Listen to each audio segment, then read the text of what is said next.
अवधूत चिंतन श्री गुरुदेव दत्त श्री स्वामी समर्थ. रिलिजियस काकू या आपल्या चॅनलवर तुमचे मनापासून स्वागत करते आणि व्हिडिओला सुरुवात करते. बघा, श्रावण महिन्यामध्ये प्रत्येक शुक्रवारी प्रत्येक आईने आपल्या मुलांसाठी ही पूजन केलं पाहिजे. आणि या कोणत्या म्हणजे लहान मुलांसाठी करायचंय पूजन आपल्याला, तर ही जीवितिका कोण आहे हे आजच्या आपण व्हिडिओमध्ये बघणार आहोत. तो व्हिडिओ शेवटपर्यंत नक्की बघा. तर बघा, म्हणजे श्रावण महिन्यात दर शुक्रवारी आपल्याला हे जीवितिकाचं पूजन करायचं आहे. तर हे जीवितिका म्हणजे कोण आहे? तर ही जीवती म्हणजे आपली देवी आहे. आणि ही म्हणजे जीवतीची आपण पूजा करतो तेव्हा आपल्याला आपल्या मुलांची जी काही प्रगती आहे ती थांबलेली आहे, तर ती म्हणजे मार्गी लागते आणि त्यांचं शरीर हे जे आहे ते निरोगी, सुदृढ होतं. कुठलंही त्यांच्या मागे कुठलीही म्हणजे दृष्ट लागत नाही. त्यांना नकारात्मक ऊर्जा त्यांच्यात येत नाही. ह्या आपल्या लहान मुलांसाठी आपल्याला ही पूजा करायची आहे. आणि मुलगा असो का मुलगी, त्यासाठी आपल्याला सगळ्यांसाठीच ही आपल्याला पूजा करायची आहे. तर ही आपल्याला श्रावण महिन्यात आपल्याला पूर्ण 4ही आपल्याला शुक्रवारी ही पूजा करायची आहे. तर पूजा अगदी साधी सोपी आहे.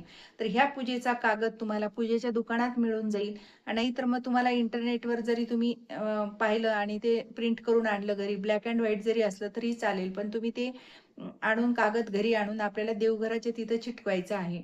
आणि हे चिटकवल्यानंतर आपल्याला त्याची दर शुक्रवारी पूजा करायची आहे. तर पूजा आपल्याला त्या कागदावर चिटकवल्यानंतर आपल्याला त्याला हळद, कुंकू, अक्षदा, फूल, जर आता फूल चिटकणार नाही भिंतीला तर आपल्याला फुलाच्या पाकळ्या का होईना आपल्याला ती चिटकवायची आहे. तुम्हाला जर दोन्ही साईडनं तुम्ही खिळे वगैरे लावले तर तुम्ही हार पण घालू शकता. तर आपल्याला ही पूजा करताना आपल्याला ताटामध्ये आपल्याला म्हणजे गुळ फुटाण्याचा नैवेद्य असतो. तो गुळ फुटाणे घ्यायचे आहे. थोडंसं पाणी घ्यायचं आहे. आपल्याला नंतर फुलं घ्यायची आहेत. दुर्वा, आघाडा आणि आपल्याला धूप, दीप, अगरबत्ती आपल्याला घ्यायची आहे. तर धूप, दीप, अगरबत्ती आपण पहिलेच लावणार आहेत पूजेच्या आधी आणि नंतर आपल्याला या आघाडा आणि दुर्वाची ह्या म्हणजे शुक्रवारी आपल्याला माळ लावायची असती. कारण ही माळ लावणं हे खूप म्हणजे महत्त्वाचं आहे. आपल्याला वस्त्रमाळ पण लावायची आहे आणि आघाडा दुर्वाची सुद्धा माळ लावायची आहे. तर आघाडा दुर्वाची माळ आपण तयार करून ठेवायची आहे ताटामध्ये पूजेच्या तिथं. आपण जेव्हा आपल्याला हळदी, कुंकू, अक्षदा, फूल झाल्यानंतर आपल्याला त्या फोटोला वस्त्रमाळ घालायची आहे.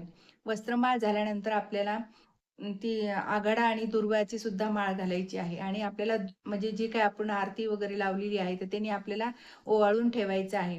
आणि हे झाल्यानंतर आपल्याला जेव्हा आपण गुळ फुटाण्याचं नैवेद्य अर्पण करणार आहोत, तर गुळ फुटाण्याचं नैवेद्य अर्पण करताना आपल्याला म्हणजे जीवतीला प्रार्थना करायची आहे, की माझा मुलगा जे आहे त्याची प्रगती मार्गी लागू दे. त्याचं आरोग्य म्हणजे अगदी सुदृढ निरोगी राहू दे. आपल्याला कारण हे मुलांसाठीच पूजा असते आपली. आणि आपल्याला प्रार्थना केल्यानंतर मग जीवती आपल्याला कृपा आशीर्वाद प्राप्त करते. आपले मुलं निरोगी राहतात. कारण सगळं तुमचं शरीर जर निरोगी असेल, तर बाकीचं काय सगळं व्यवस्थितच होत असतं मग. शिक्षण म्हणा, प्रगती येते त्याच्यामध्ये. पण आपलं जर शरीरच निरोगी नसेल, तर आपले कुठले कामं सुद्धा व्यवस्थित होत नाही. त्यामुळे आपल्याला देवीची प्रार्थना करायची आहे.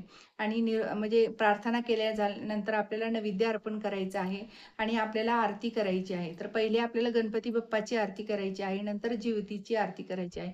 तुम्हाला जिवतीची आरती पुस्तकामध्ये समजा आरती ग्रंथामध्ये आपल्याला मिळून जाईल ती. तर ती आपल्याला आरती झाल्यानंतर तो प्रसाद आहे आपल्याला सगळ्यांना वाटायचा आहे आणि त्या दिवशी बऱ्याच ठिकाणी हळदी-कुंकू असतं, शुक्रवारचं हळदी-कुंकू. तर ते सगळ्या बायकांना बोलवून आपण त्यांना दूध द्यायचं आहे, गुळ फुटाण्याचा प्रसाद द्यायचा आहे आणि बऱ्याच ठिकाणी असं लेकरूवाळी बाईला बोलवून तिचा मान-सन्मान करतात. तर तसं लेकरूवाळ्या बाईला बोलवून आपल्याला तिला एक जरी लेकरूवाळी आली आपल्या त्या दिवशी, तर आपल्याला तिचा मान-सन्मान करून तिचं ओटी भरायची आहे. कारण हे जीवतिका देवी ही लेकरूवाळीचा आहे त्या फोटोमध्ये. तसंच आपल्याला तिचा मान-सन्मान करून तिचा आपल्याला प्रसाद द्यायचा आहे, दूध द्यायचं आहे तिला. तर असं तिचा मान-सन्मान करायचा आहे. आणि ह्या दिवशी आपल्याला आघाडा आणि दुर्वाचाच खूप मान आहे त्या दिवशी. तर ह्या फोटोमध्ये बघा, पहिले म्हणजे नागोबाचं चित्र असतं आणि दुसरं म्हणजे नरसिंह, बृहस्पती आणि जिवत्या आणि बुध हे आपल्याला सगळ्या देवांची आपल्याला पूजा करायची आहे. आणि आपल्याला बघा त्या ह्याच्यामध्ये दिलेलं आहे, की जेव्हा तुम्ही आघाडा जेव्हा वाहता तेव्हा त्या आघाडा म्हणजे अगदी थंड स्वरूपाची वनस्पती आहे. तर ही आपल्याला म्हणजे घरामध्ये शांतता आणते, सुख समृद्धी आणते. आपण जेव्हा आघाडा वाहतो तेव्हा आपल्या घरामध्ये हे बदल जाणवायला लागतात. सुख समृद्धी येते, ऐश्वर्य येतं. म्हणून आपल्याला आघाडा अर्पण करायचा आहे. आणि जेव्हा तुम्ही दुर्वा अर्पण करता, तर दुर्वा ही नेहमी करता हिरवीगार वनस्पती आहे आणि आपल्या घरामध्ये सुद्धा आपलं शांतता आपल्या घरामध्ये कायम राहावी. आपलं घर सुद्धा असं बहरलेलंच राहावं, ह्यासाठी आपल्याला दुर्वा सुद्धा म्हणजे अर्पण करतो, तर त्याचं आपल्याला फळ मिळत असतं. म्हणून दुर्वा आणि आघाडा हे वाहण्याला खूप महत्त्व आहे आणि अशाच आपल्या म्हणजे जशी वनस्पती आहे, त्याच प्रकारे आपल्या घरामध्ये सुद्धा सुख, शांती, ऐश्वर्य लाभलं पाहिजे. घरात म्हणजे अगदी घर भरलं पाहिजे. सगळ्या आपल्याला सुखा-समाधानाने, लेकरा-बाळांनी आपलं घर भरलेलं पाहिजे, अशी हे आपल्याला वनस्पती सुद्धा अर्पण करायची आहे. आणि हे केल्यानंतर आपल्याला म्हणजे नागोबा जो जे आहे कागद, त्याचं आपल्याला जीवतिका पूजन आपण म्हणतो, त्याचे आपल्याला कृपा आशीर्वाद प्राप्त होतात. आणि हे अगदी तुम्ही बघा, काही ठिकाणी दर शुक्रवारी नैवेद्य पुरणाचा असतो आणि काही ठिकाणी शेवटच्या शुक्रवारी पुरणाचं नैवेद्य करतात. तर आपल्याला शेवटच्या शुक्रवारी समजा जे काय असेल तुम्हाला पुरणाचं नैवेद्य अर्पण करायचं आहे आणि एखाद्या सवाष्णीला तुम्हाला जेवू घालायचं आहे. हे अगदी उद्यापनासारखं अगदी चौथ्या शुक्रवारी शुक्रवारी आपल्याला हे करायचं आहे. तर हे अगदी साध्या सोप्या पद्धतीने आपल्या मुलांचं म्हणजे आयुष्य चांगलं व्हावं, त्यांची प्रगती व्हावी ह्यासाठी आपल्याला ही सेवा आपल्याला करायची आहे आणि ही पूजन आपल्याला करायचं आहे. तर हे सगळ्यांना सहज जमेल असं पूजन आहे. कोणी पण आजी समजा आईला काही अडचण असेल तर आजी करू शकते. आपली बहीण आपल्या घरामध्ये पूजा करू शकते. हे कारण हे 4 शुक्रवार आहेत. एखाद्या तरी शुक्रवारी आपल्यामध्ये काहीतरी अडचण आली तर घरामध्ये कोणी सुद्धा ही पूजा करू शकतं.